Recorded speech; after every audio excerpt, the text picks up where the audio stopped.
Welcome to Coding Literacy Flake 8 of 40, HTML Part 1. Now, this is important that we understand this, otherwise we won't understand the following HTML flakes. You need to load up a text file, preferably Notepad, and you'll find Notepad on Windows under Accessories, and you'll see it there, and I don't have one. That's okay, we go to Plan B. Plan B, I'll go to WordPad. It doesn't matter whether it's a WordPad, Notepad, text editor from a Mac, or even Word itself. The main thing is, when we save it, we've got to save it as a text file.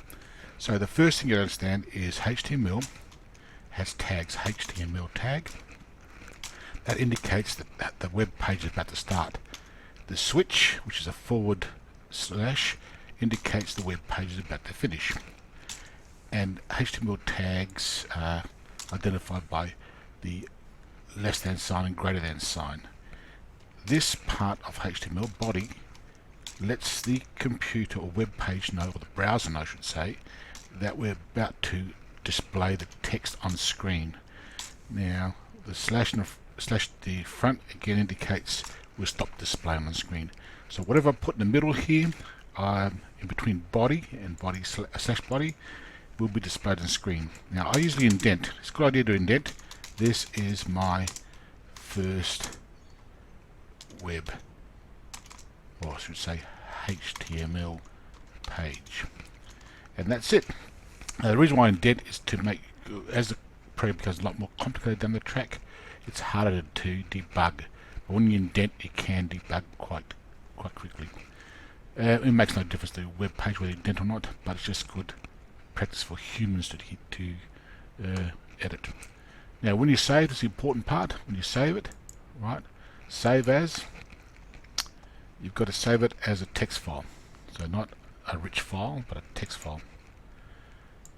And the other important thing to remember is it's got to be an extension HTML. Now, I want to call this one first .html, and I'm going to save it to my desktop. And actually, yeah, that's this one, desktop, and I should be able to find it there, so I'm going to save it right there. There we go. It's asking me, do you really want to get rid of all your formatting? I'm saying yes, I do. And it says fine, another little check, it's done. Now, the next part of this, I'm just going to collapse this. The next part of this is to find it.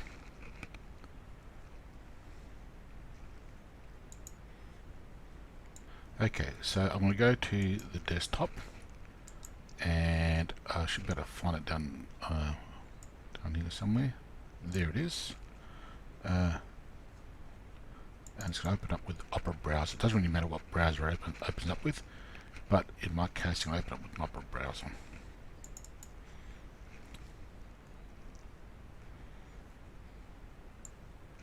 And there it is. There's my first web page. This is my first HTML page.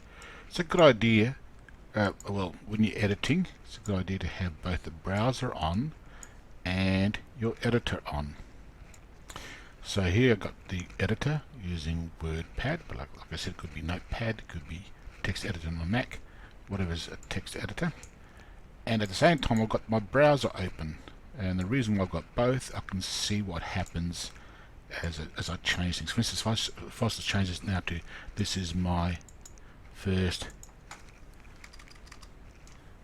internet page, I need to save it, so make sure it's saved. It's going through a little proof checking, and if I go here to refresh it, this is my first internet page. Now, that's all you need to understand at this point in time. Thank you for watching.